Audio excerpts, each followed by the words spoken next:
Selamat pagi dan salam sejahtera. Hari ini kita akan belajar bab 2 iaitu rekod tak lengkap. Sesebuah perniagaan ditubuhkan berorientasikan keuntungan. Walau bagaimanapun, keuntungan tidak dapat ditentukan dengan tepat jika rekod perekonomian tidak disimpan dengan lengkap.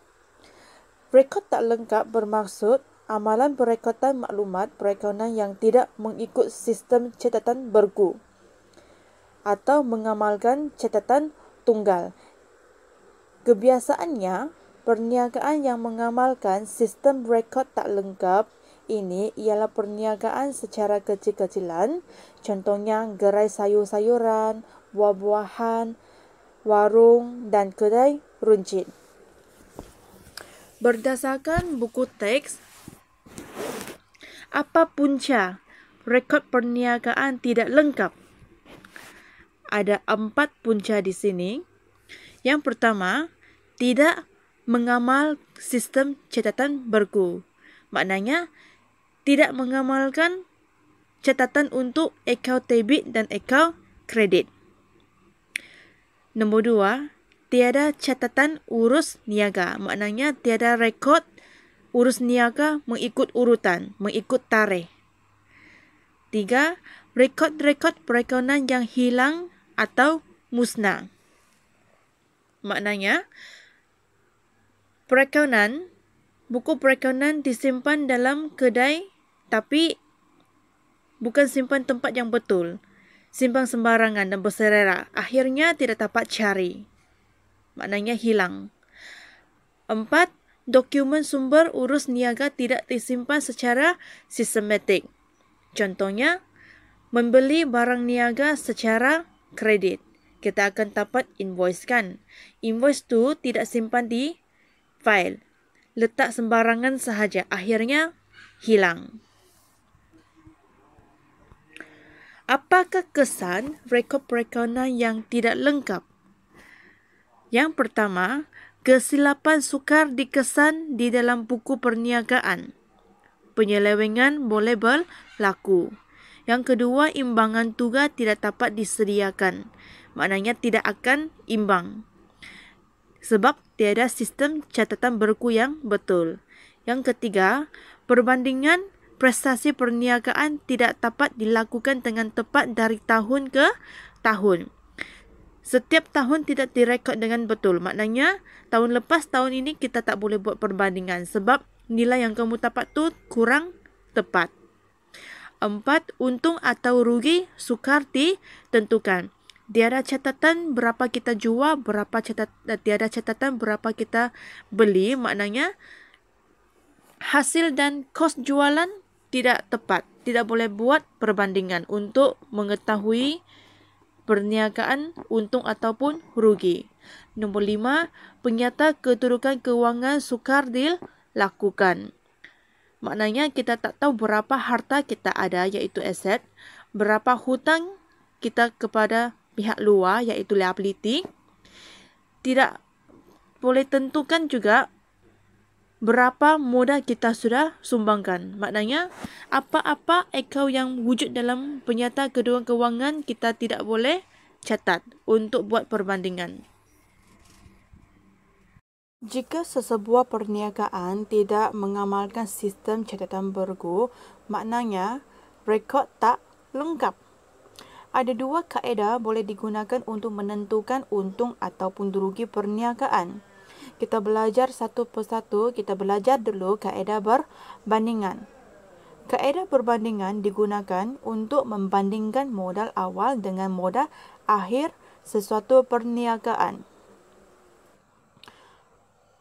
Bagaimana kita boleh dapat modal akhir? Dalam penyata kedudukan kewangan bahagian ekuiti pemilik, seperti tahun lepas kita belajar, kita sudah tahu modal awal tambah untung bersih atau tolak rugi bersih, tolak lagi ambilan, barulah kita dapat modal akhir. Sebelum itu, kita kena cari dulu untung ataupun rugi bersih. Okey, kita tengok lebih lanjut lagi. Bagaimana kita boleh dapat nilai modal? Tak kisahlah modal awal ke modal akhir, kena ingat dalam otak kamu, kalau nak cari nilai modal, aset tolak dengan liability. Jadi, modal awal tambah dengan untung ataupun rugi bersih sama dengan modal akhir. Kalau kita nak tahu nilai untung ataupun rugi bersih, modal awal kena pindah ke sebelah kanan.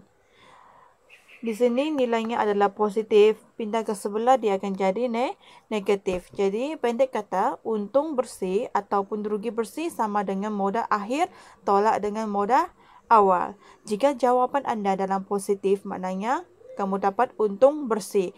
Jika jawapan kamu dalam nilai negatif, maknanya perniagaan ini mengalami kerugian. Okay, contoh-contoh ini adalah berdasarkan buku teks. Contoh 1. Maklumat berikut diperoleh daripada seorang perniaga runcit, Encik Salim yang tidak menyimpan rekod perniagaan dengan lengkap. Hitung jumlah untung bersih perniagaan bagi tahun berakhir 31 Disember 2020. Berdasarkan soalan ini, dia ada bagi catatan aset dan liability pada 1 Januari iaitu awal tahun. Maknanya nilai ini boleh digunakan untuk kira modal awal. 31 Disember ngam-ngam setahun. Jadi 31 Disember adalah nilai modal akhir. Okey. Jadi dia nak kamu cari untung bersih. Jadi kita boleh guna persamaan. Untung bersih sama dengan modal akhir tolak dengan modal awal. Okey. Cari modal akhir, aset tolak dengan liability. Kita akan dapat 14,000. Okay, lepas tu langkah kedua, modal awal. Aset awal tolak dengan liability awal. Kita akan dapat 8,000. Masuk dalam formula ini, modal akhir tolak dengan modal awal, kita akan dapat jawapan sama dengan 6,000. Okey, contoh 2, menghitung untung bersih atau rugi bersih dengan mengambil kira item ambilan, iaitu ambilan wang ataupun barang oleh pemilik untuk kegunaan peribadi dan modal tambahan, iaitu aset-aset yang dibawa oleh pemilik masuk ke dalam perniagaan dalam tempoh perakaunan berkenaan. Okey. Maklumat berikut diperoleh daripada gerai kerepek Maxu yang tidak menyimpan rekod dengan lengkap. Seperti contoh 1 tadi, ada maklumat aset liability untuk menentukan modal awal dan modal akhir. Maklumat tambahan, mengambil inventory bernilai 500 untuk kegunaan anaknya. Jelas nampak di sini ada perkataan ambil. Jadi ini adalah ambilan. Membawa masuk modal tambahan sebanyak 3,500. Okey, berdasarkan maklumat-maklumat yang diberi, cari untung ataupun rugi bersih. Okey. Untung bersih sama dengan modal akhir tolak dengan modal awal. Seperti contoh 1. Tapi disebabkan ada maklumat tambahan, jadi kita kena tambah lagi ambilan tolak modal tambahan. Okey. Setelah tentukan modal akhir dan modal awal, masuk dalam formula, kita akan dapat jawapan 2,320. Okey, contoh 3 dipetik dalam buku teks muka surat 41.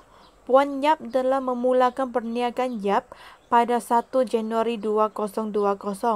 Beliau tidak menyimpan rekod perniagaan dengan lengkap. Maklumat kewangan perniagaan adalah seperti yang ditunjukkan di bawah. Kali ini, dia tak bagi satu nilai untuk aset dan liability. dia bagi akaun, kamu kena tentukan mana satu akaun adalah aset, mana satu akaun adalah di kategori liability. Kamu kena sendiri jumlahkan untuk cari jumlah aset dan jumlah liability untuk awal tahun dan akhir tahun. Kita lihat maklumat tambahan. Pada 1 Julai 2020, lengkapan bernilai 1,000 dibawa masuk oleh Puan Yap untuk kegunaan pejabat. Perkara ini belum lagi direkod dalam mana-mana buku. Nombor 2, Puan Yap membuat ambilan barang niaga bernilai 3,900 dalam tahunan kewangan itu. Okey, anda dikendaki menyediakan penyata mengira modal awal, modal akhir, penyata mengira untung atau rugi, penyata kedudukan kewangan. Semua ini adalah penyata. Jadi ada format masing-masing. Okey, kita tengok. Langkah pertama, kita kena tentukan aset dan liability untuk mencari modal awal dan modal akhir. Okey, kita tengok lengkapan. Lengkapan adalah aset. Akaun belum terima adalah aset bank, aset inventory, aset. Kadar bayaran belum bayar, kita hutang kepada TNB. Jadi itu adalah liability. Promosi prabayar, kita bayar terlebih dahulu. Jadi itu dikira masih duit kita. Jadi ini dikira sebagai aset. Tunai, aset. Akaun belum bayar, liability. Okey, jadi kita sudah tahu mana satu akaun di bawah kategori aset dan liability. Kita kena buat dalam format penyata. Kalau nampak perkataan penyata, maknanya kita kena tulis nama perniagaan dan tajuknya penyata mengira modal awal. Ikut format kita ada 2 kolom. Okey, kolom pertama kita senaraikan putiran-putirannya, jumlah letak di kolom yang kedua. Tolak dengan liability. Item letak di kolom pertama, jumlah letak di kolom kedua. Saling menolak, kita akan dapat nilai modal awal pada 1 Januari 2020. Begitu juga dengan modal akhir. Cuma tajuk kita ubah dari awal tukar jadi akhir. Sama juga ada 2 kolom. Jumlahkan.